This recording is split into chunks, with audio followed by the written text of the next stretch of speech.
We're featuring a new book this week, and it's a topic that I've been somewhat fascinated in, the Rosicrucians of the world. The book's called The Rosicrucian Counterculture, The Origins and Influence of the Invisible Society, and our returning author is Ronnie Pontiac. And Ronnie's got an interesting background.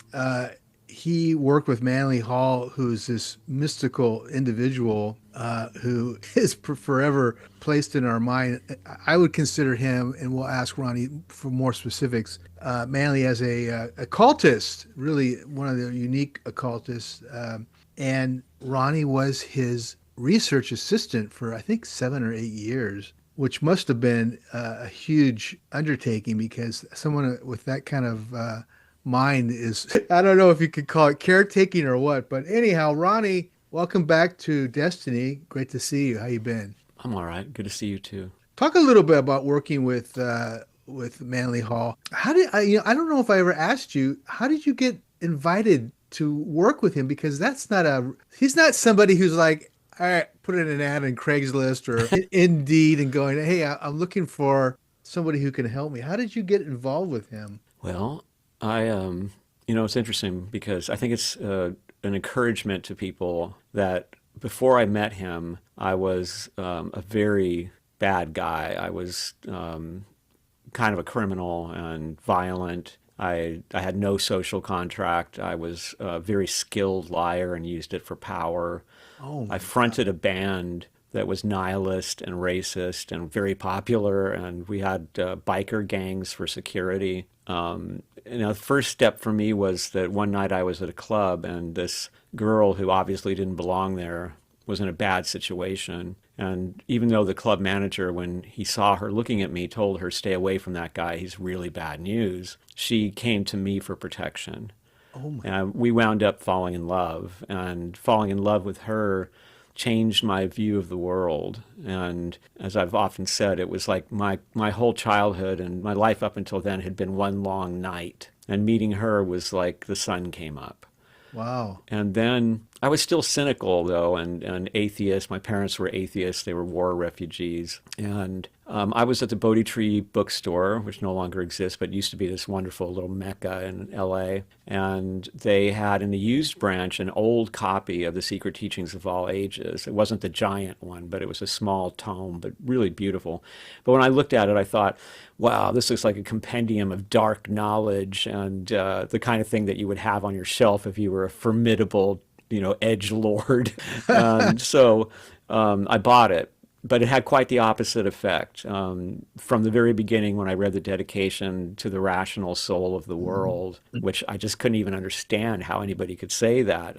I was like, what do you mean there's a rational soul to this chaotic nightmare world? But then as I began to read it, it revealed this history of these daring individualists who had sought their own understanding of spirituality, who sought their own direct relationship with divine inspiration, and who were in a world where you could be executed for that kind of activity, and people were. And then they not only did that, but then they wrote it down and they made diagrams and incredible art trying to capture these experiences that they had to share with us, with the future. I was blown away. And so I found out later that he was still alive. He was quite old then, but that he was lecturing not far from where I lived for $1 on Sunday mornings at 11 a.m. It took me about 3 months to go down there because I thought a guy like this and the people around him were going to see right through me, to my soul, which is dirty and messed up with the deeds that I have done. And Tamara, my wife, finally told me, you're going to feel really dumb. He's old. If he dies and you've never seen him lecture and you could have, how will you feel? Yeah. So that convinced me to go down there.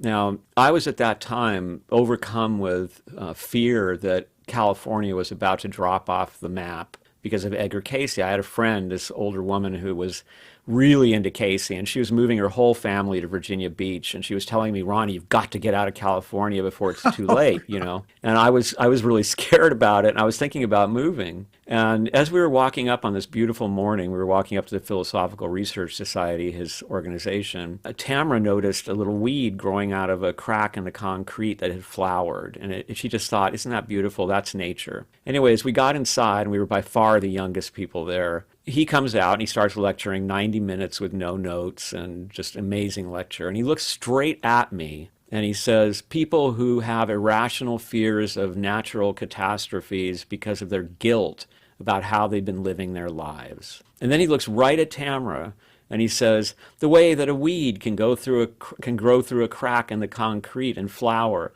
So we were just, we were like, how did he do that? Now, I found out later that he did that pretty much every lecture to people, and that he didn't really know he was doing it. He couldn't see us. His vision was really bad at that time. We were just kind of colorful blurs out there. So, but I didn't know that. And I felt I have to be here. There's some great mystery going on here. He talked right to my greatest fear. So we came back the next day and we volunteered. To be an assistant with him or to No, just help? to anything. We were like clean toilets, like Just anything to help. be around here. Yeah. And so they were interested in Tamara because Tamara had worked a number of jobs by then. She never stayed anywhere too long. But she had office skills.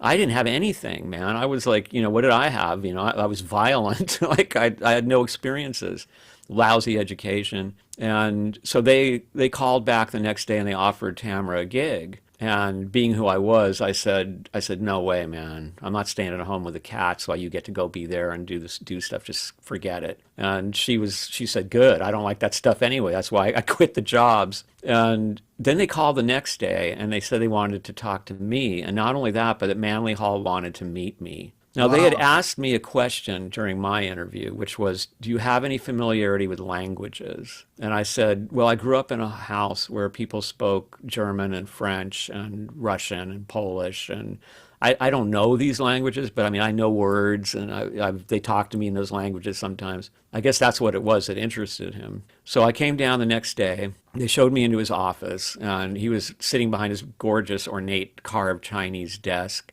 And then there were these 4 elderly women, 2 on either side of him with their arms crossed, giving me the skunk eye. He smiled. He was really sweet. And he said in this funny kind of voice, come on in and make yourself miserable. And so I came in and I sat down. He had a pile of paper in front of him. And he pushed it in front of me. And he said, young man, do you know what a galley is? I said, no. He said, well, a galley is how a book happens. And he said, you know what a bibliography is? And I said, no. And he said, well, it's like a catalog. And he said, this is the bibliography of my collection of alchemical and Rosicrucian books and manuscripts, which is quite extensive. And he said, I need someone to finish it. He had an academic who did most of the work, but the academic had included in the book these recipes from the alchemy books that had bodily fluids that were used by them. And Manly Hall was like, like people could get in real trouble toying around with that stuff. I want it out. And the academics said, no, this is the history of science. It should be in here. So they got in an argument about it. And Manly Hall decided, well, you're done. I got to find somebody to come in here and finish this thing now. So he said, I think you're the person. And I said, Mr. Hall, I'm super honored, but I'm not the person. Like I don't have the education to approach anything like this. I just heard about alchemy reading your book. And he said, no, I think I got a good feeling that you're the guy. And so he said, take it and go in the library and look it over. So I picked it up and I left the office. And Pat Irvin, one of those elderly women standing next to him, who had been a former military officer, must have like ran around the library because she got in front of me as I walked out, and she said, "Give me that," and took it from me. And she said, "That was a mistake." And I said, "Yes." I said, "It was a mistake. Thank you." And when I got home, I mean, I was totally jazzed anyway. I got to meet Manly Hall, and he was totally cool to me, and it was a great day. But then when I got home, there was a call from his secretary, and she said, "You and Manly Hall in his office tomorrow morning, first thing."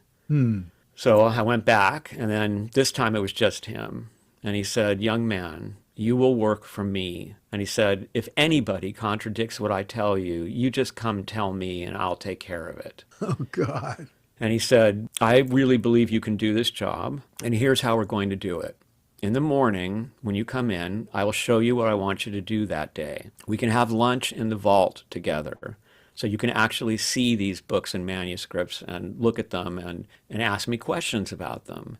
And then in the afternoon, I'll look over your work. So I mean, who would turn that down, man? I mean, to be able to Yeah. have lunch with him in that vault with all that stuff How and extensive was his library, Ronnie? I mean, you talk about it in your book, but I mean, was this like a room of books or a hall of books? I mean, when you say well, he his he had archives, both. He oh, had he had the library itself, which was huge, tens of thousands of volumes. tens of thousands. Yeah, and then he had the vault, which was a small room but packed. I mean, the shelves were just packed with books that were worth Oh, millions, and this is the cream of the collection. So, for example, I could like one time he said to me, "See that scroll over there?" He said, "Here, give me one end of it, and then you unroll it." And it turned out to be one of the Ripley scrolls, which is this masterpiece of alchemical art, of which there are probably, I think, only three in the whole world. And I'm standing there holding it and looking at this incredible masterpiece with him telling me stories about it. Incredible. And then I would be working on the bibliography. He also gave me his own copy of A.E. Waite's The Brotherhood of the Rosy Cross. And so I'm reading about the Rosicrucians. I'm reading about the Rosicrucian manifestos, these books that were published anonymously that rocked Europe. And I'm holding them in my hand, like the original editions, these little leather books, you know, that changed the course of history. And I'm leafing through it while he's telling me stories about it.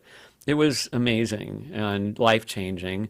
And it turned out that I was really good at it, that he had somehow intuited that I had an intellectual acumen that was really good. And so when he saw that, he wanted me to keep working for him as his research assistant. yeah. And eventually I became his designated substitute for lecturing when he couldn't make it because he was feeling ill. Mm. And I also became his screener along with Tamara, who became his primary screener. And we became really good friends of he and his wife Marie. They would invite us over for dinner, take us to their favorite restaurant. They were the ones who convinced us to get married. They had looked at our charts and they one day I was told they want to see you guys go in the office. It was him and Marie, and they had our charts in their hands. We were really intimidated. We were like, "Oh my God, what are they seeing in there?" And they said, "Come back to the house and have some dinner. We have something important to talk to you about." Mm. And so we had dinner, and then they sat us down and said, "We think you two should get married." And we picked out two dates for your wedding. And we said, no, no, we got both have crazy families, and there's just no way we can do it. We had already decided we didn't want to get married. We thought marriage would kill love, and we just were Yeah. against it. And then he said, well, he said we could do it in the backyard right here underneath the double tree. They had this enormous, beautiful tree that had grown from one trunk into two huge trees. And I said, again, that's beautiful, but no, you know, we can't do it. And then he said, well, what if I officiate? Oh my God. And then we said, well, can we think about it? And then we went home and talked about it. And we just thought, if Manly Hall and Marie pick out a date and they want to Wow. marry you in their backyard, you know, as Manly Hall is going to marry us, then you do it. It's like an adventure to see how this turns out, you know? Yeah. And so we did it. And that's the story of how I started working for Manly Hall. That's huge. Thank you for sharing. That's wow. They were very much part of your personal as well as professional lives. Oh, yeah. Real quickly, where did he have the resources to get these books? Because they must have been extremely hard to get, number one, but expensive. You know, it was just one of those fate things. It was so timing wise, was so amazing. At the time, he was working with a place called the Church of the People, and he was their young minister, and they adored him. And so they gathered together money, and they said, you know, you should go to Europe, you should go to Japan, you should see some of the world, you know, you're a young man, and we're going to send you to do this, and it'll make you an even better teacher. Yeah. So he went to places like London and he went to Paris at a time when it was between the two world wars. And these books and manuscripts were considered trash because people were rejecting idealism in the past. They Oh, were embracing materialism as a hope for avoiding future wars. That didn't work out very well. But he said that, for instance, there was a bookshop in London that he went into, and there was a back room that had, they were piled up like garbage, these priceless manuscripts. mm. But they were going to just get rid of them. Oh And my they God. sold it to him for, I mean, pennies on the $1,000, just Yeah. ridiculously low prices. And he came home with piles and piles of this stuff. And then, of course, over time, people appreciated him so much that people who had valuable rarities would either give them to him or would will them to him. And so it just kept growing. And he eventually, when he had a couple of oil heiresses who supported him with money when he wanted to expand the facilities, or they invested him with some of the royalties from their investments that helped support him for decades. Amazing. Hmm. Now, he's considered a Freemason, and that is a unique, I would call it culture, but you can call it a discipline, Hmm. esoteric discipline. Hmm. Um, did he take in the Rosicrucian philosophy as well, or are they kind of similar? There definitely is a lot of Rosicrucian influence in Freemasonry. He was a funny case because he didn't do it the normal way. Like, he didn't join and then go up the degrees. When he Right. was a young man, he started writing about Freemasonry, and he understood all their secrets without having been initiated. And they took notice of that. And eventually they conferred an honorary 33rd degree on him, and he also became a Freemason, Oh, wow. and but not through the normal process. And when I knew him, he was deeply into Eastern philosophies. He was deeply into Daoism, and he was actually one of the very first people to write in English about Shingon Buddhism, Hmm. this form of Japanese Buddhism, Mahayana Buddhism. And it really it did inform his life, and he was so in the Tao, I would say, like even like the way I came into his life, the synchronicities around him that I observed were amazing. He always seemed to get the right people at the right time, and he believed in just kind of going with the flow. He believed in nature, and if you had enough tranquility, and the tranquility in his office was something I've never felt anywhere else. It was magical. It was like a temple. And he felt that if you were living in that tranquility, then your life would flow into the places it needed to be. And that, it doesn't mean that he wasn't like, he would sneak hamburgers and chocolate cake and stuff when he had the sweet tooth, but he was very Taoist. He was very gentle, very informed by that Eastern concept of observing the way that nature handles everything, and going with that natural flow, and being able to turn the corner at the right time. Yeah. One thing a term that I don't see in Freemason that I do see in Rosicrucian is alchemy. Hmm. And perhaps you can highlight this a little better for me. But when I hear about alchemy, it's not necessarily turning copper into gold. It's more about an alchemical lifestyle. Can you give us some details on that? Because I think that's a Sure. really important point that you have in your book and that you have with these various people who we'll talk about here in a minute, how they led their life, an Hmm. alchemical life. Yeah, alchemy was almost a religion, although it was also the beginnings of science. It would ultimately lead to chemistry. And alchemists generally had laboratories that looked like a scientific laboratory where they would do experiments. And there were many alchemists who were trying to make gold, but that's not what the Rosicrucians were about. They actually ridiculed people who were chasing the gold. They were more of spiritual alchemists. They believed, for instance, that if you were going to be able to accomplish the creation of some of their goals were, for instance, the universal medicine, right? An alchemical medicine that could cure anything. Hmm. If you were going to accomplish the philosopher's stone, you had to be pure. It was like a knight taking a vow to become an alchemist. Only if your soul was pure enough to receive the divine light would nature give up the secrets of how to help humanity? And so this was the course they were taking. And although there were Catholics interested in alchemy, and one of the very interesting things about American history is we're told, for example, that the Pilgrims were strictly Christian, and that's not true. The three-time founder and governor of the Massachusetts Bay Colony, Winthrop, his son, John Winthrop the Younger, was an alchemist practicing alchemy in his father's house in the Massachusetts Bay Colony. Oh my God. And he was an astrologer and deeply influenced by the Rosicrucians. And so you can see that there was a hermetic alchemical influence even on the Pilgrims, which has been written out of history for whatever reason. So the Rosicrucians were deeply steeped in these ideas of alchemy, a lot of it through Paracelsus, this German kind of revolutionary in the field of medicine, who he once said that that all the so-called doctors of his time were like so many flies on shit, if I can say that, but that's what he said. And he went out there to talk to practitioners of every kind, to talk to women who were herbalists. He collected recipes. He tried them out. He really was this researcher.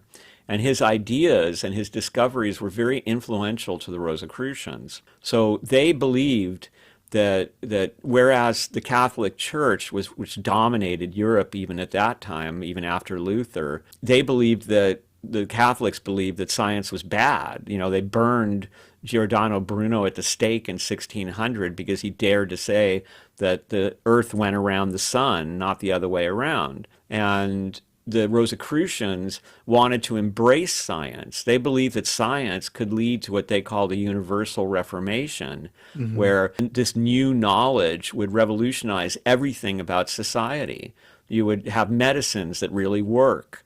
You would have a better political system. You would have, most importantly, freedom of thought. And you would not be subject to hierarchies telling you what you have to do. And let's remember that the Catholic Church had the most powerful surveillance system in history until our time, which is the confessional, because you had to go in the confessional to avoid burning in hell forever. And the priests had to tell their superiors about any information that they received in the confessional that would be important to the Vatican. So they they knew what was happening in the smallest towns everywhere.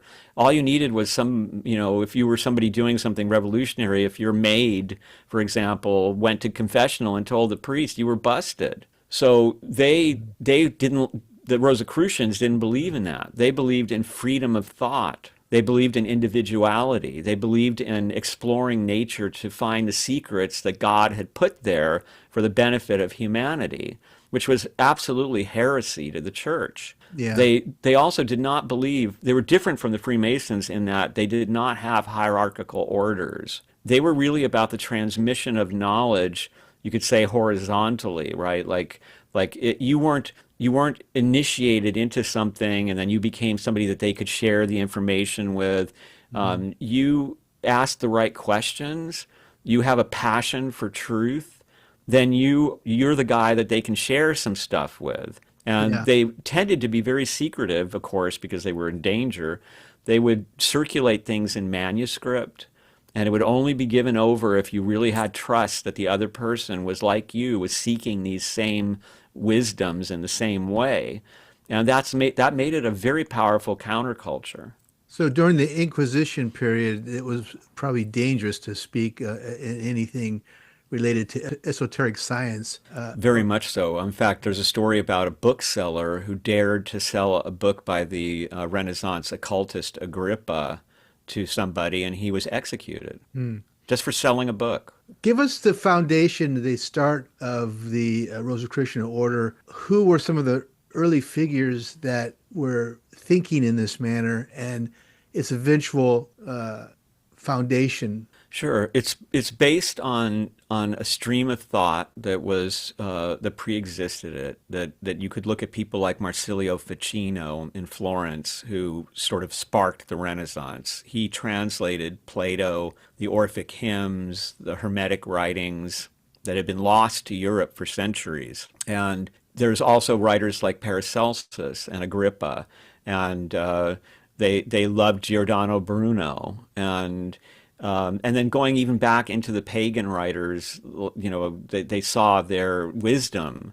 that they agreed with, because you could look at Lucretius and other writers, and they were saying, look at nature, study nature, and you can learn a great deal about life and about the divine. So there was this kind of undercurrent of rejected knowledge that they were influenced by. And in terms of the most recent research, it looks like the originators of the Rosicrucian manifestos, who are the originators of the movement, were students. It reminds me in some ways of like the beat culture.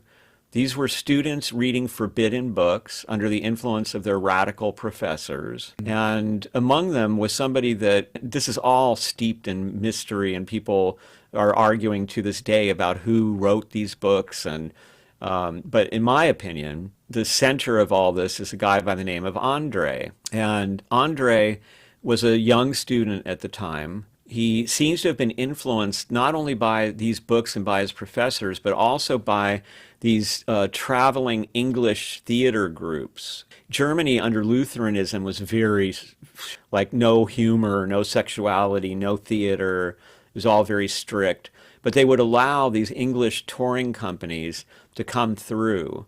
And they were bawdy and funny, and he was influenced by this as a teenager. And you can see elements of it in these manifestos. So my feeling is that he wrote, if he didn't write them himself, he was at the center of the group that wrote them. Mm-hmm. And there's some argument about that throughout the history of studying this. Let me just stop you. So he's writing the manifesto that becomes the foundation for the Rosicrucian order? Yes. Yeah, I'll tell you about that. It's very interesting. So basically, it was started out as a manuscript. It was called the Fama. And it was like this incredible piece of writing. It was a combination of mysticism and radical politics, advocating for the execution of the Pope and the end of the Catholic Church. It had almost what we would today call science fiction or magical realism elements in it. It can be taken very seriously, but there's humor in it. And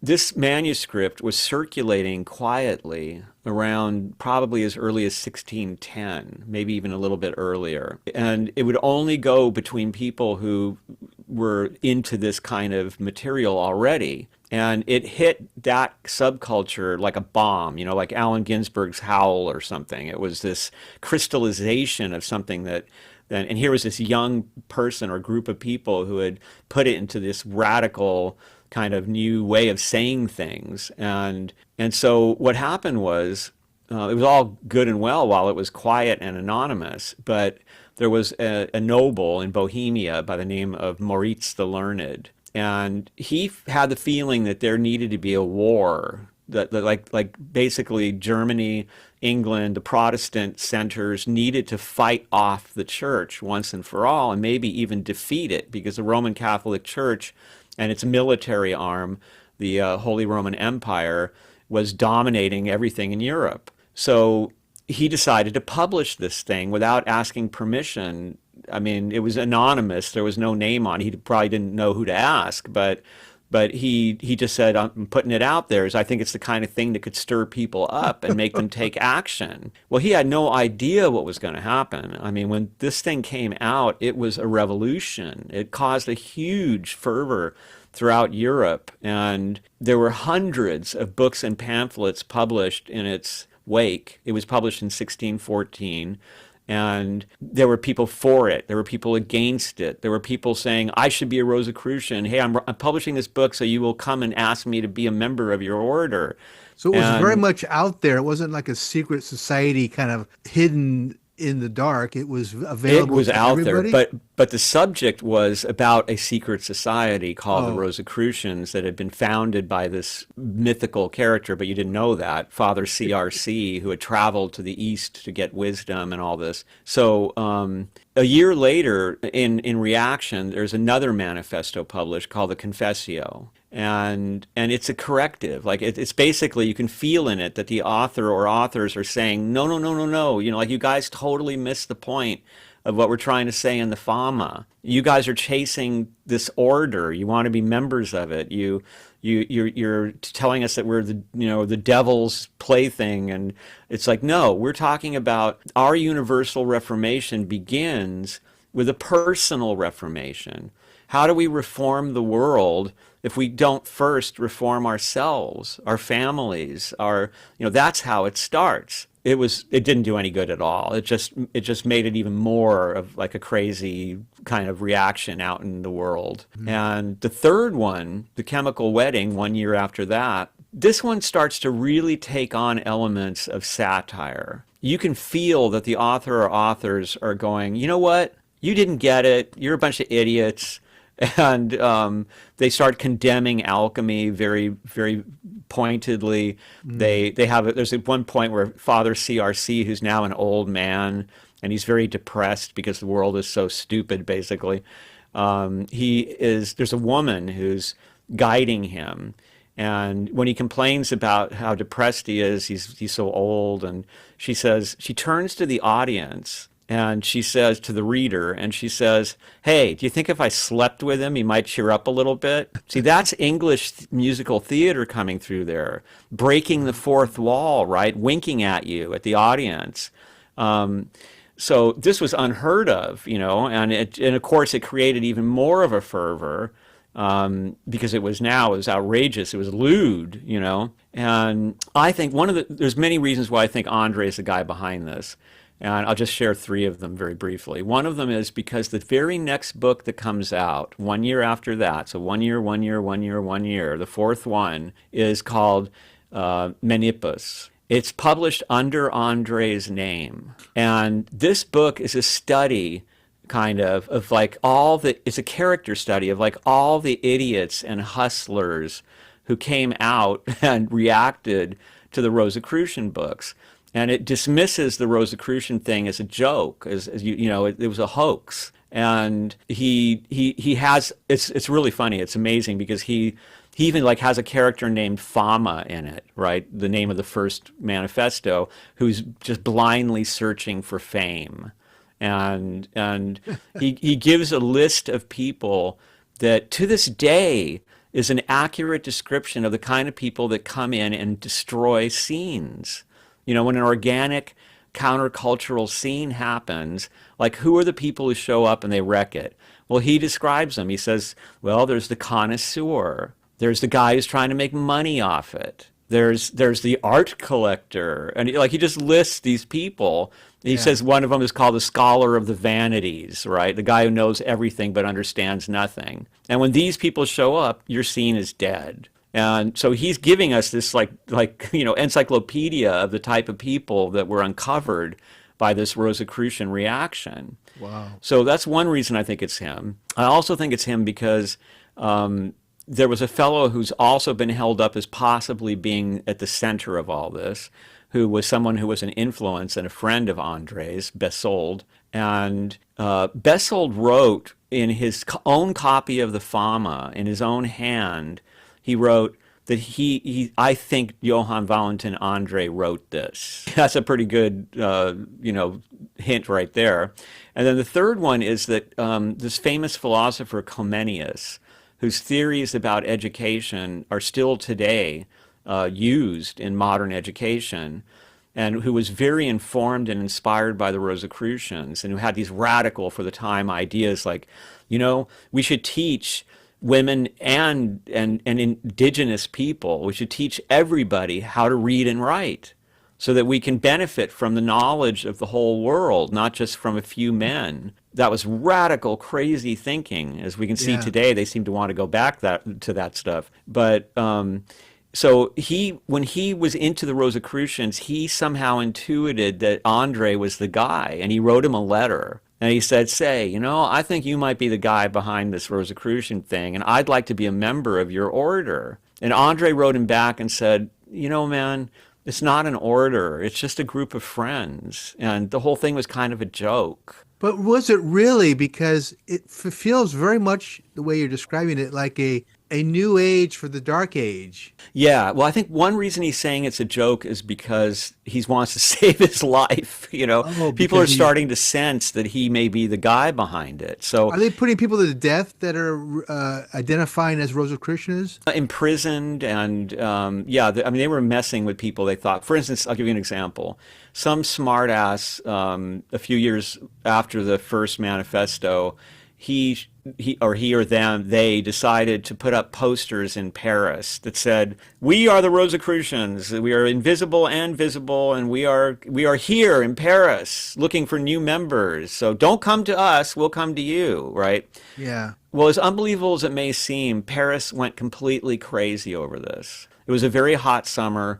They were terrified that the Rosicrucians were like black magicians and they were going to do horrible things. And the newspapers fanned the flames of this paranoia. And then eventually, the government got involved and they dug up this artist, a painter, who claimed to be a Rosicrucian. And he was a moralist kind of guy who cussed a lot and had no respect for authority. And he said, "Yes, I'm a Rosicrucian, and screw you," and they held him up and were like, "See, this is what a Rosicrucian is like. They're terrible people. They're immoral." And so that's the kind of, and he was imprisoned and punished for it. So there was real danger there, especially for the guy who was so close to the center of the whole thing happening. So Andre Mhm. lived the rest of his life as a Lutheran. And he wrote a book called Christianopolis, which was a utopia, which had all the Rosicrucian ideas in it, but cloaked in Lutheran language and with no mention of Rosicrucians or anything like that. But it was the same basic ideas. A safe version of the other manifesto. Exactly. Um, where does the invisible college come into play? Is this what you're discussing now, which is not to identify individuals or specifics, but have it available in some format that everyday people can actually access? This was a goal that they had. It was both. And on one level, it was a description, a good metaphor for what they were, because it was a little bit like if you look at the history of the West and you see even in America times like say in the 1950s when it was really like conformist and judgmental and then Yeah, you had a culture like the beat culture that shows up. And so you might have in many towns, you might have one little coffee house where the local beatniks are going to read poetry and drink coffee and make music and snap their fingers and stuff. And so they would be the invisible college, right? Like nobody really knows that every town has a little group of these people who are right. reading Ginsberg and Kerouac.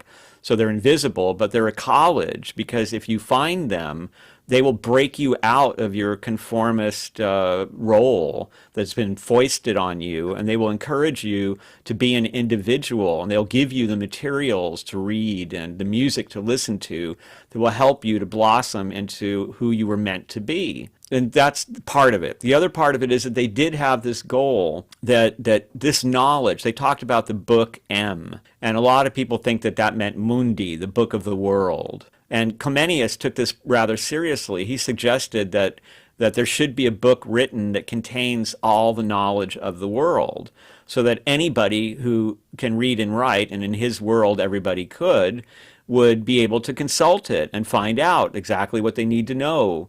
And so it's interesting that in a way, there's a famous drawing of the invisible college. It's like a castle and it has wheels, right? And they said it's everywhere and it's nowhere. Well, that's what the internet was intended to be, right? I mean, that's Yeah. in a way that idea begins with them, with the Rosicrucians conceiving this concept of a college that is everywhere and nowhere. And also, once again, this is this anti-hierarchical approach that everybody should have knowledge. You shouldn't have to take a test and then get into college and then do what you're told. And you should be able to have the knowledge wherever you are. Yeah. Amazing.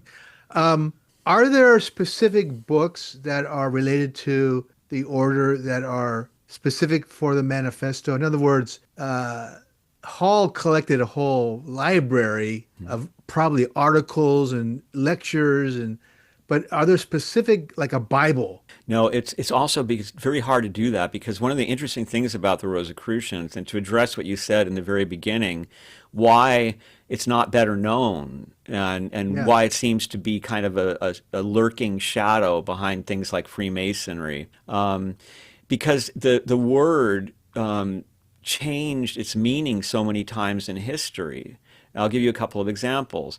I compare it often to punk, right? Because people think they know what punk means. So there are people who are very progressive and they want to fight for the rights of women and minorities, and they think that's punk. But there are also Nazi punks, and there's punk on Broadway with Green Day, right? And there's punk that's just for fun and getting drunk. And everybody thinks that their punk is the meaning of punk, but some of Yes. these meanings are absolutely contradictory to each other.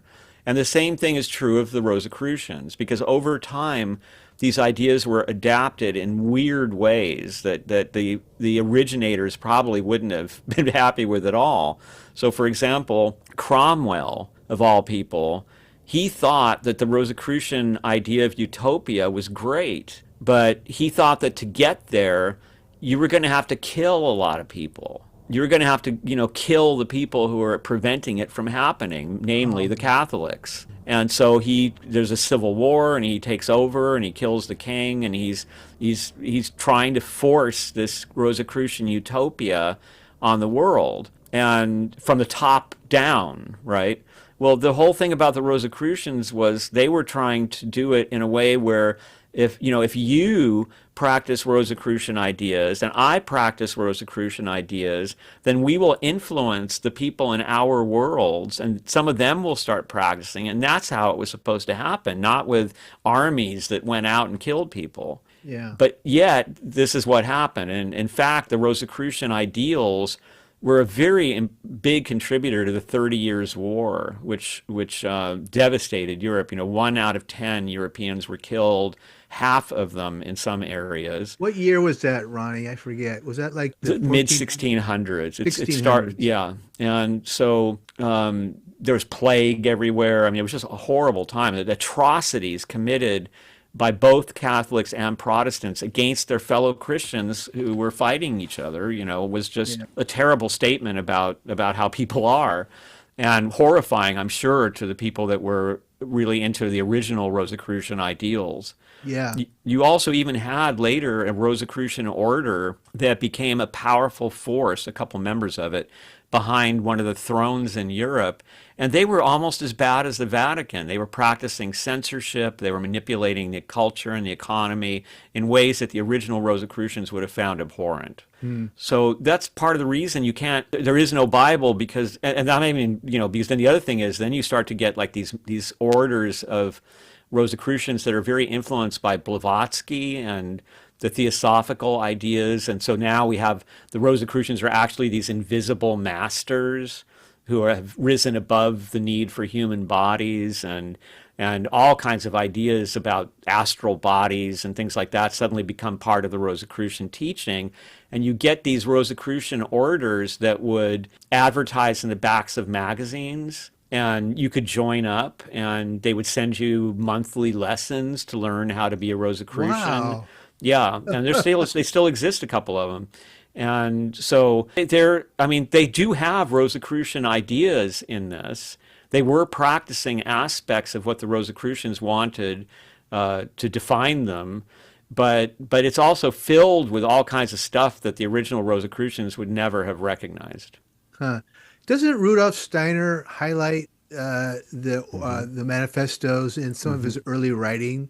Yes, he was definitely influenced by the Rosicrucians, and also, let's say, suggested that he was part of that stream of knowledge. That Is he he had, recirculating some of the writings, or is he just yes, regurgitating what his personal impressions are of that? both, both, and he's also deeply informed by the theosophical ideas of Okay. Rosicrucianism. So again, that's like a whole nother level that is taught by these orders as being part of the original teachings, but Yeah. we don't have any indication that that's what the original teachings were about. That's a funny thing. I mean, the manifestos they're more like hippie stuff, like they're very, in your face and funny and powerful kind of amalgams of revolutionary ideas Yeah. and not these sort of regimented metaphysical systems. Is there any documents or published books that are available that would have some of the manifestos still in them that aren't necessarily interpretations? Yes, you can buy the manifestos. There's Really? new translations, and you can also get them online. There are several websites that just contain the older English translation, but it's quite good. Mm. And you can just read it right there. It's the invisible college exists in a way Wow. now, because if you have an internet connection, you can read these manifestos. It's so funny. We've spent almost an hour talking about the fundamentals but the book gets into individual use. And I want to talk about Rudolph II. Give us some information about him and why he's such an important character in that whole idea. Yeah, he's a wonderful character. He's someone who history has kind of written him as sort of a pathetic crank, in some level. But that's not who he was. I think of him as he really reminds me like if you took a 20th century person, a hippie or something, and you dropped them into the 1600 or late 1500s, he would behave a lot like Rudolph, I think. Yeah. And Rudolph, he was in the lineage of the Holy Roman emperors, and his father was actually a very good Holy Roman emperor, somebody who was loved and was a peacemaker. But he was also raised by his uncle, sent by his mother to Spain to be educated by his uncle, who was also interested in the occult, but was a very deep Catholic and would make Rudolph and his children kiss the bones of the saints and Uh, would make them watch the Inquisition at work. And he was kind of a sick character in my opinion. And he left a dark mark on Rudolph. And Rudolph would dress in black like his uncle Philip did, and he would speak in Spanish when he was talking about very serious matters. Rudolph, as soon as he gained power, he moved the capital of the Holy Roman Empire to Prague. And part of the reason that he claims to have done this is because the Turks were getting a little too close to the original capital. But also, he wanted to get away from the Pope. He wanted to be far away. He wanted to get away from his mother, who was just a creature of the Pope. okay. And so he set up shop in Prague. And his castle became a center for all of this radicalism and esoteric study and the birth of science. So, for example, he had a big chamber in which he gathered together the top alchemists in Europe. And he provided them with alchemical labs. And he had his own alchemical lab in this room. What And are they every trying to day, do when you have a group of alchemists in your castle? Are you now? I keep coming back to converting copper to gold. This is beyond that, though, right?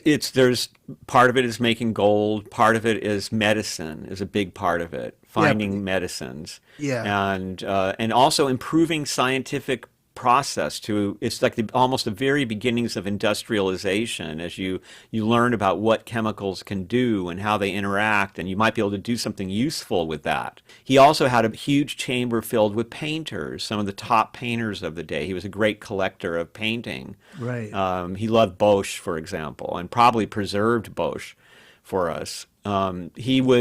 He would also go walking amongst his painters in the morning, and he would look at how their progress was going and make little suggestions for their paintings. He had a pet lion that would walk around with him, a big male lion who sometimes would nip people and he'd have to pay them off. And he had a private chamber in which he had collected together like pornography, basically, like art and sculpture that was very sexual. And it famously had this door knocker that if you came to his private room, and this is where girls were sent, like young women, if they were going to be with him, were sent to this door.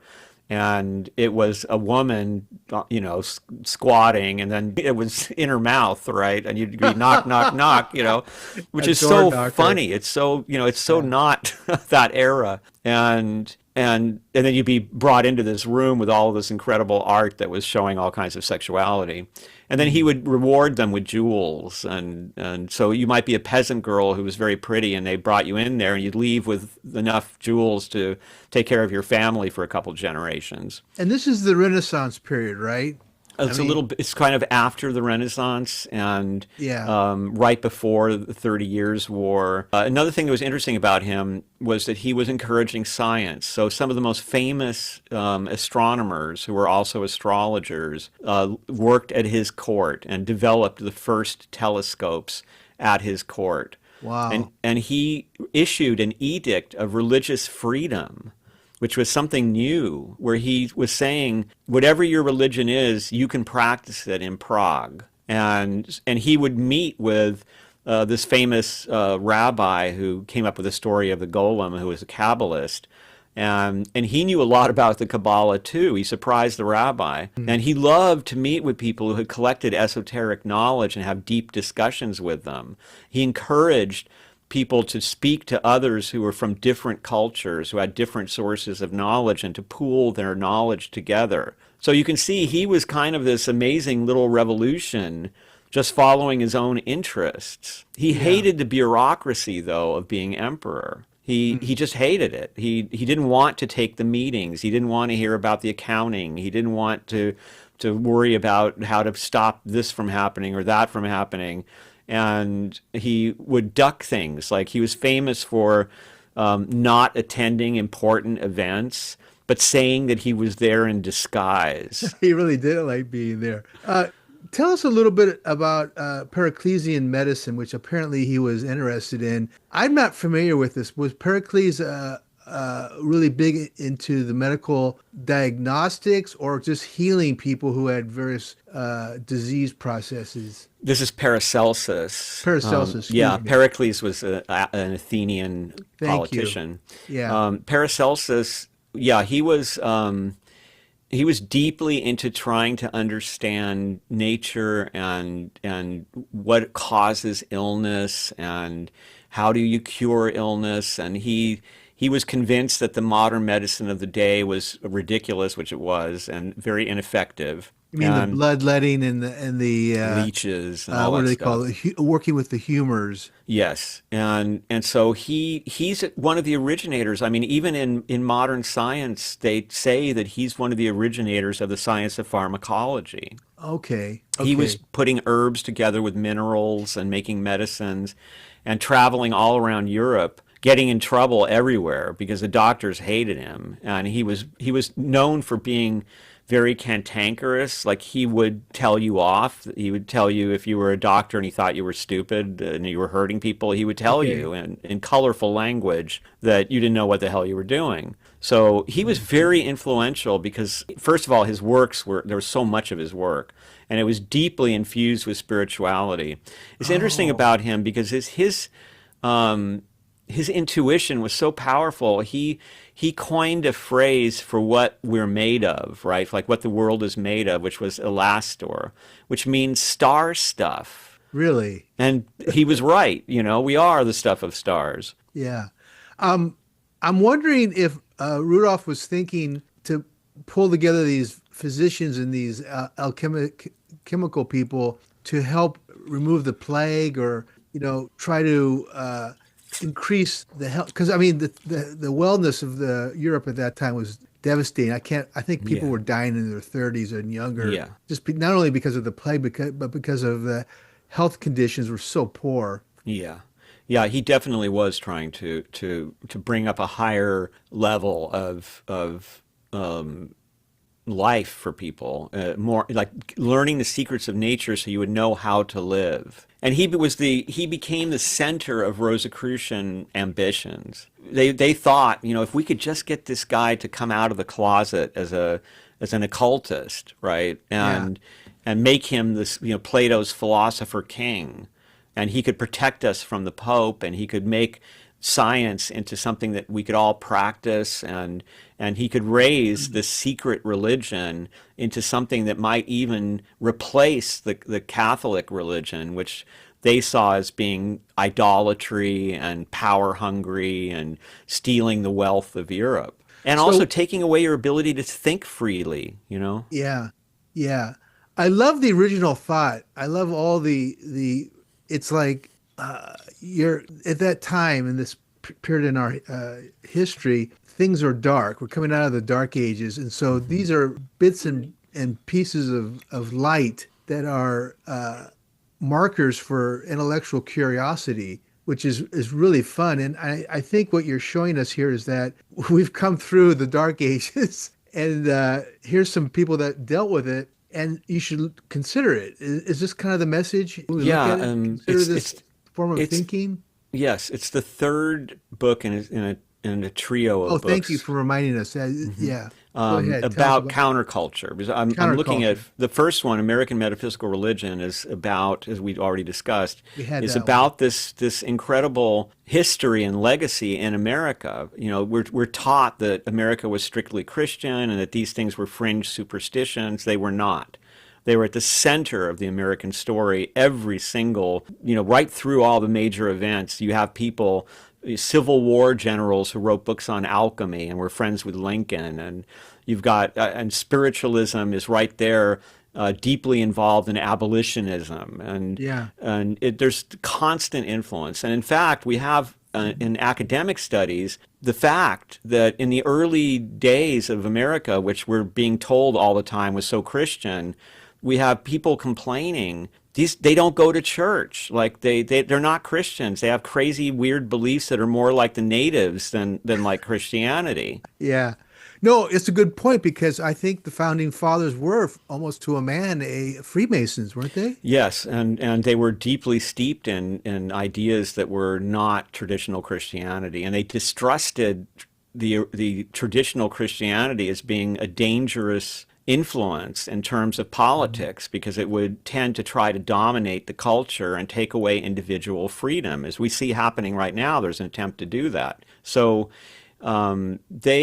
the second book was about the hymns of Orpheus, which are maybe the earliest counterculture in Western history and reappears over and over again in the other countercultures, including the Rosicrucian. And then the Rosicrucian one, because it's such an enormous influence on Western esotericism, but really a strong influence on America, because ideas like Rudolph's edict of religious tolerance and ideas like having the freedom of knowledge and the right to think for yourself and to be independent. All these ideas were things that the Rosicrucians were trying to get across. That knowledge should be traveling this way, right? Not this way. And so I wanted to bring that to light. Tamara and I wanted to bring that to light through these books and to give people somewhere to go to see we're not alone. Like people who are interested in these subjects often feel and are told that they are fringe, that they're a minority, that they're unimportant. And the truth is that we're standing on the shoulders of giants. I mean, Yeah. this is a long tradition and filled with genius and a great influence on the betterment of human society. So this story informs us and hopefully inspires us so we realize we've all been here before, you know, that this isn't, here we are again, you know, Christian nationalism. I mean, the Catholics, the Opus Dei and all, they want to redo it again. They want to take away the rights of women. They want to tell you what to do and what a family means. And that's what they do. Yeah. And the opposite of that, the force that has fought them throughout the history of the West is the Rosicrucians and the esotericists and the people who have found their own approaches to divine revelation and who have held individuality in high esteem. Yeah. There's no Rosicrucian army though, but there is a Templar Knights army, which is unique in its way.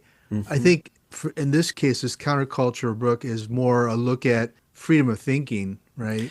Yeah, and the idea that it's the armies, like when you're resorting to armies, you sort of already lost the battle. Right, because you're physically It's a battle of ideas, and yeah. when cultures embrace that freedom, and when young people in particular rise up and say, we don't want to be told what to do. That's the Rosicrucian dream going on again, right? The Rosicrucian Counterculture, The Origins and Influence of the Invisible Society. What an interesting book. I have to ask you this, Ronnie, and I don't remember Hmm. if I did last time. With all these wonderful books that Manley kept in his library, was there a specific book on alchemy and converting metal into gold that you've seen? And were they successful? Because that's always been my question is it's like they make it sound, of course, this is the movies, it was a simple process. There are stories about it being achieved. There's for instance, Really? Edward Kelly, who worked with John Dee. He once sent Queen Elizabeth I a very cheeky present, which was a silver bedpan, and half of it was gold. What? Yeah, so he was showing off, look, I turned half of this thing from silver to gold. And there are stories like that about, for instance, John Winthrop the Younger, who we talked about last time, he became a governor of Connecticut Territory. He's the guy that was practicing alchemy in the Massachusetts Bay Colony. He was famous for making gold. Really? Yeah, it was said that there's still a place they show in Connecticut that used to be called the Governor's Ring, a hill. And he was said to have gone there with his assistant and whenever he needed money, and he would come home with these rings, these rings of really pure gold. I thought it was all fabrication and wise tales. It's very rare. I mean, it's funny because the stories of success are just you could probably count them on one hand, and there were thousands and thousands and thousands of people trying to do it. Well, But as I was, far as Manly Hall, yeah, he was really on the spiritual side of it. yeah. He wasn't interested in how to make gold. He was interested in how to make. To him, the whole story of turning lead into gold Yeah. was like me. Was like when I went there, I was lead. Personal transformations. Exactly. Yeah, I love it. Ronnie, fantastic. Give us your contact information. We know that your Facebook page is facebook.com/Ronnie.Pontiac. Um, but I forgot, you said that you participate in a website. Give us the Yeah, other contact. I have a Substack. Everything there is free, and I also have a YouTube channel where you can see other talks. There's playlists, and I also have some videos where I talk about these subjects myself. And where else do I have? I have an Instagram too, which is I see. I think it's Yeah. the Ronnie Pontiac because the other somebody already had Ronnie Pontiac. The Ronnie Pontiac, which is the YouTube channel. Yes. So you're very active on that? Oh, you're Um, I'm not somebody that seeks attention very much. okay. But I will when I'm moved. I will post things. Yeah. Yeah. Very readable for those of you listening. He writes very well, very comfortable, very easy to read, and great information. What's the final thought on this? Who is this for, Ronnie? Is it just the finish? Of course, we know that it's a trilogy. It's the third book in the trilogy. What is your hope that the reader gets from this? In essence, my feeling is that in our society, there's a tendency for people to force roles on other people, Hmm. parents, teachers, job, whatever, and that what we truly are, sometimes people never find out, and if you're lucky, you react against it, but you may react in really negative ways, like I did. And it takes you places that you really shouldn't be, and it's not you either. And so these books are meant to remind everybody that they have the right to find out who they are and to become who they were meant to be. Ah, And to give examples of this throughout history of people who rejected the roles that they were forced to play mhm. and who did discover themselves and had incredible adventures and lived amazing lives and left us a legacy that can inspire us to discover ourselves and what makes us unique and then to have a relationship with the world that we never could have dreamed of had we merely conformed. I love that. Wonderful. Very, very tight and concise. Very good. Much success on the book. It's been out for a couple of months. Those of you listening, you can get it on Amazon, and real fun. Real great having you on the program. Thank you. Well, thank you, Cliff. It was a pleasure.